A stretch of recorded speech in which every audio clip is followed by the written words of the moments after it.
ओरिसामधून एक बातमी आलीय जी ऐकून कोणाच्याही काळजाचा ठोका चुकेल. 10 जानेवारीची ही गोष्ट आहे. हम्म. राऊरकेलाजवळ एका लहान विमानाला तातडीने लँडिंग करावं लागलं. हो, पण यातली सर्वात महत्वाची गोष्ट म्हणजे पायलट्सच्या कौशल्यामुळे एक मोठी दुर्घटना टळली. अगदी. आपल्याकडे या घटनेबद्दलचे काही रिपोर्ट्स आहेत. तर आज आपण यात खोलवर जाऊन पाहूया की नेमकं काय घडलं. हो, कारण ही फक्त एका आपत्कालीन लँडिंगची गोष्ट नाहीये. बरोबर. या घटनेतून आपल्याला पायलटचं प्रसंगावधान, प्रादेशिक विमान वाहतुकीसमोरची आव्हानं आणि सुरक्षेचे नियम या सगळ्यांचं एक मोठं चित्र दिसतं. चला तर मग सुरुवातीपासून पाहूया. हे विमान होतं इंडिया वन एअर कंपनीचं, बरोबर? हो, इंडिया वन एअर. आणि ते भुवनेश्वरवरून राऊरकेलाकडे निघालं होतं. ओके. आणि विमानात म्हणजे किती जण होते? विमानात 4 प्रवासी आणि 2 क्रू मेंबर्स होते, म्हणजे एकूण 6 जण. आणि मग उड्डाण सुरू असतानाच पायलटच्या लक्षात आलं की काहीतरी तांत्रिक बिघाड झालाय. हो, आणि त्यांनी लगेच राऊरकेला एअर ट्रॅफिक कंट्रोलला मिड डे कॉल दिला. इथे एक महत्वाचा मुद्दा आहे नाही का? काही ठिकाणी या घटनेला क्रॅश लँडिंग असं म्हटलं गेलंय.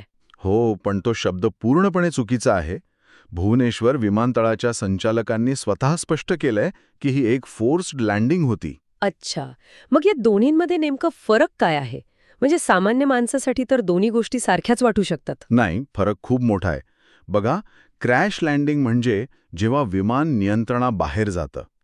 पण फोर्स्ड लँडिंगमध्ये पायलटचं विमानावर पूर्ण नियंत्रण असतं, आणि इथे तेच झालं. ओके. कॅप्टन नवीन कडंगा आणि कॅप्टन तरुण श्रीवास्तव या दोघांनी प्रसंगावधान दाखवलं आणि धावपट्टीपासून जवळजवळ 15-20 किलोमीटर आधीच विमान एका गवताळ जमिनीवर उतरवलं. अरे वा. यालाच बेली लँडिंग म्हणतात. म्हणजे लँडिंग गिअर न वापरता विमानाला पोटावर उतरवणं. अगदी बरोबर.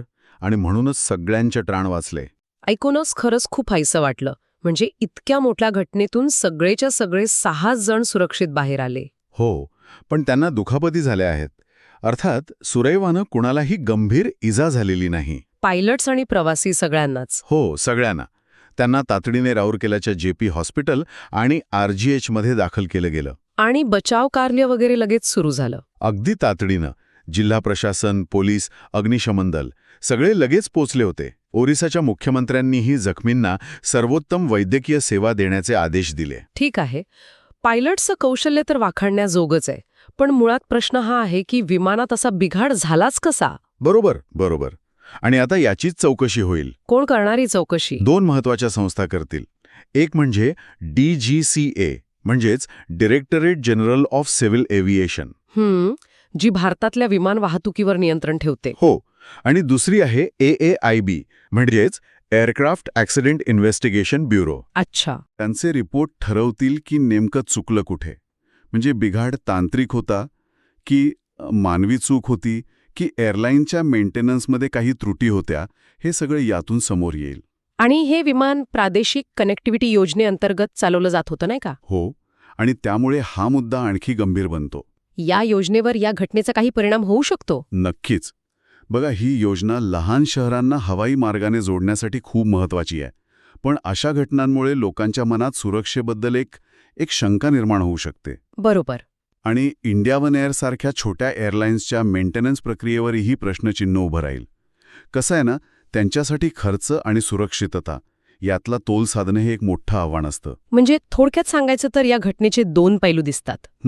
एकीकडे पायलट्सचं कौशल्य आणि बचाव यंत्रणेची तत्परता, ज्यामुळे एक मोठी दुर्घटना टळली, आणि दुसरीकडे प्रादेशिक विमान वाहतुकीच्या सुरक्षेबद्दल काही गंभीर प्रश्न निर्माण झाले आहेत, ज्यांची उत्तरं आता चौकशीतूनच मिळतील. अगदी. आणि ही घटना एक महत्वाचा विचार आपल्यासमोर ठेवते. म्हणजे भारतभर प्रादेशिक विमानसेवा तर वेगाने वाढतीये. हो. पण प्रवाशांचा या सेवेवरील विश्वास टिकून ठेवायचा असेल तर फक्त तिकीट स्वस्त असून चालणार नाही. सुरक्षेचे नियमही तितकेच कडक आणि पारदर्शक असायला हवेत. अगदी. आता या घटनेतून योग्य तो धडा घेतला जातो की नाही हे पाहणं खरंच महत्वाचं ठरेल.